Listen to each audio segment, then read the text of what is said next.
A culinária medieval se definiu durante a Idade Média, período histórico que compreende aproximadamente os séculos V ao XV.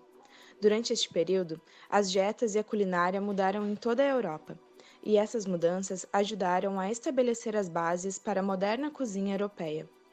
A expressão culinária medieval refere-se ao conjunto de hábitos alimentares e de métodos, técnicas e processos utilizados para preparar, conservar e apresentar os alimentos das várias culturas europeias naquela época. A pirâmide social era dividida da seguinte maneira: no topo, o Papa e o Rei, no meio, os nobres e o clero, e na base, os servos. A alimentação era diferente entre as classes sociais. Os ricos costumavam consumir carnes, tâmaras, frutas secas e frescas, iogurtes, sorvetes e pão de trigo. O povo consumia sopa de legumes, um mingau que era engrossado com papa de trigo e o pão com uma massa mais escura feita de restos de cereais. De maneira geral, a alimentação era considerada pobre e se resumia a duas refeições principais, o almoço e a ceia.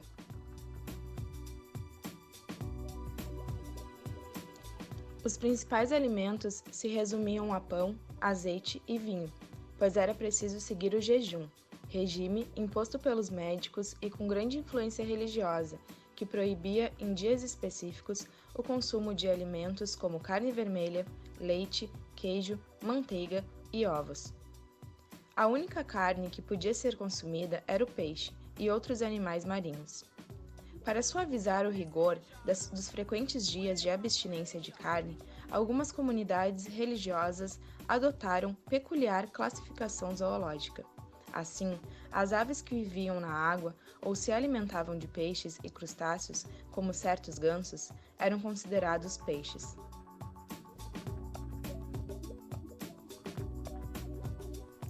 Somente no final do século XIII se redescobriu a arte dos guisados e molhos e se recomeçou a utilizar o forno. Paralelamente, foram se aperfeiçoando técnicas culinárias e utensílios. Além do forno, a arquitetura incorporou às cozinhas mesas para a apresentação e arranjo dos pratos antes de serem servidos.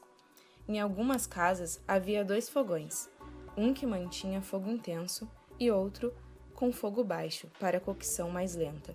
Nas cozinhas medievais, mais antigas, o fogão-lareira se situava sobre o centro da abóbada do teto.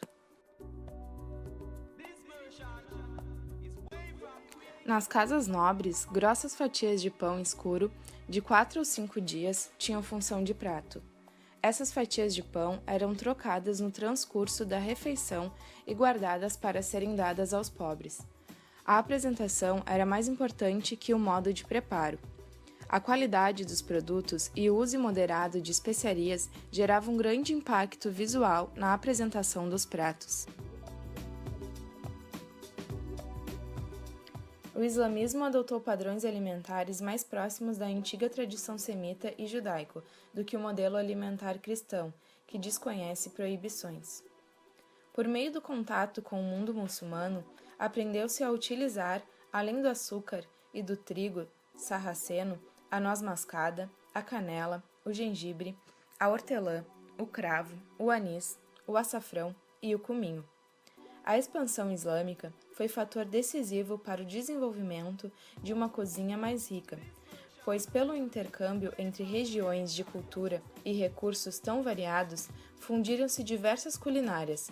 O açúcar era de uso restrito aos ricos, pois era muito raro e caro. Além de ser usado para adoçar, era usado principalmente para fins medicinais.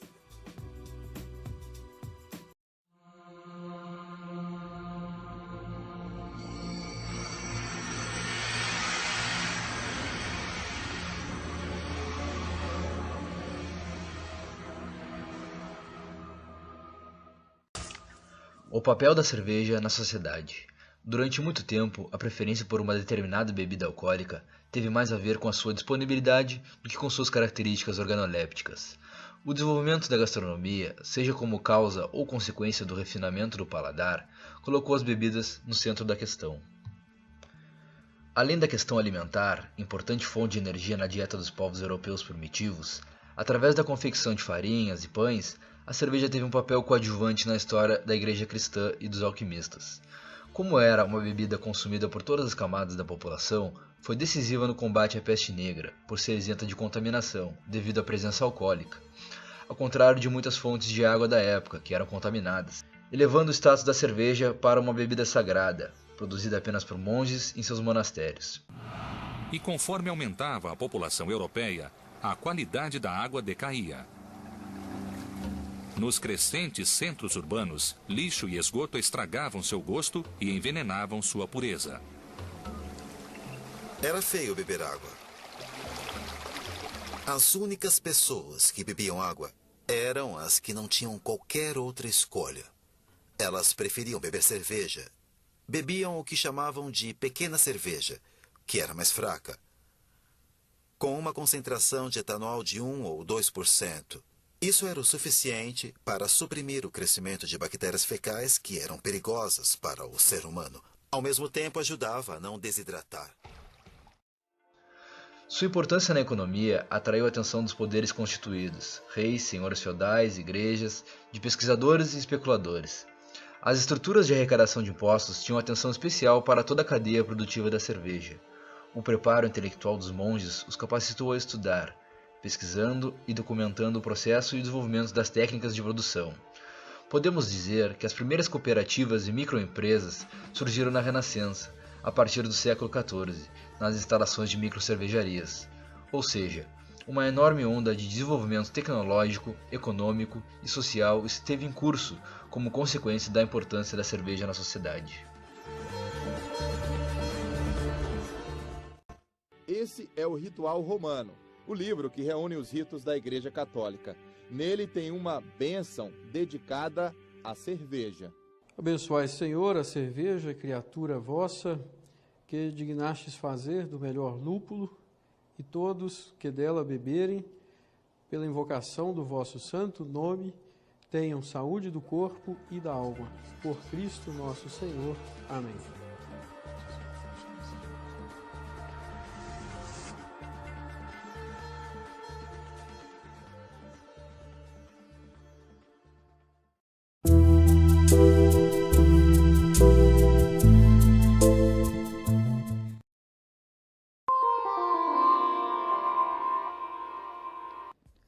A jadra é um prato de origem persa, muito consumido por sírios, libaneses e judeus de origem árabe.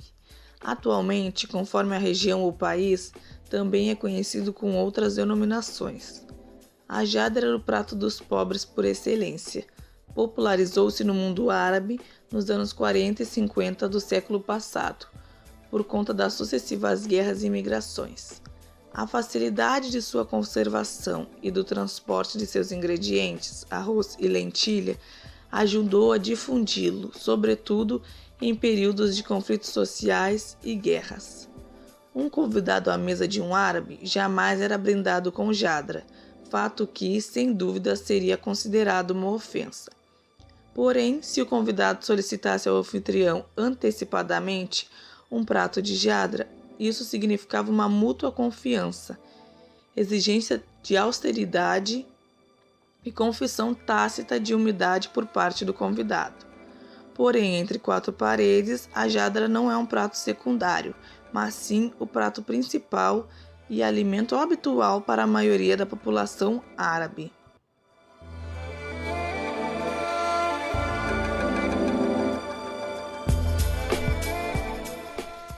Os ingredientes para preparar esta receita são cebolas grandes, óleo, azeite, arroz, lentilha, sal e água fervendo.